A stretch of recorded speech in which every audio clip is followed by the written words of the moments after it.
მე ძალიან ხშირად, როდესაც აქ მოვდივარ განსაკუთრებით, სულ იმაზე ვფიქრობ, აი ეს ბოლო წუთები, როდესაც ის სისხლისგან იცლებოდა იქ და ალბათ ელოდებოდა ბოლო წუთამდე, რომ გაანთავისუფლებდნენ თვითმფრინავს. რაზე ფიქრობ და ზუსტად ვიცი, რომ ჩვენზე ფიქრობ.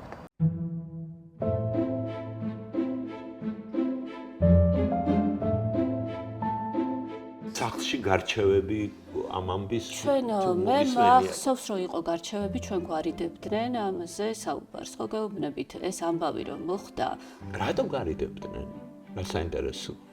ბაბუა ძალიან განიცდიდა თვითონ აი ამ ფაქტს რომ ჩვენ აღარ ყავდა მამა და იმ ვინაიდან თავიდანვე დაიწყო ძალიან ცუდი მოთქმა ამაზე ხო ხვდებით და შეკითხვებსაც რომ ვსვავდით ხოლმე გვეუბნებოდნენ ხო იცით რომ მამა იყო გმირი ის მოკლეს გამტაცებლებმა ისინი იყვნენ დამნაშავეები მე ასე ვიცოდი და მამა გმირია ის უნდა გახსოვდეთ ყოველთვის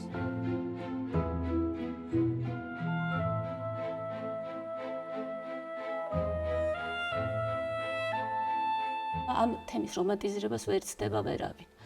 აი ძალიან პატარა რეპორტაჟიც რო კეთდება ხოლმე ხო ხვდებით იქ არის მუდმივად აი უფრო მეტი რომანტიზმი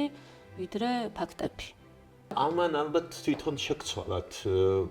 ზოგადად ორმაგი სტანდარტის მიმართ დამოკიდებულება გაგიჩნდათ ზოგადად გამიჩნდა კი არა მარტო ამ კონკრეტული ფაქტის არამედ ზოგადად დაინახეთ რომ საზოგადოებას უყვარს ლეგენდებით ცხოვრება კი ახალი ისტორიის დაწერა როდესაც დაიწყო და საზოგადოება მოექცა ამ გავლენის ქვეშ კი რა თქმა უნდა მე ვხვდებოდი რომ ეს იწერებოდა ახალი ამბავი და ამ ამბავში ჩემი ადგილი არ იყო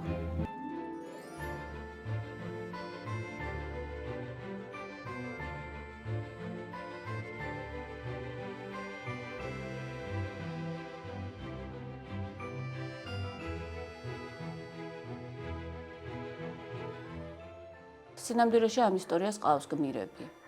უბრალოდ ისინი არ ჩანდნენ. ისინი არიან ის მფრინავები, ვინც ეს მოახერხა და ეს თვითმფრინავი თბილისში დასვა.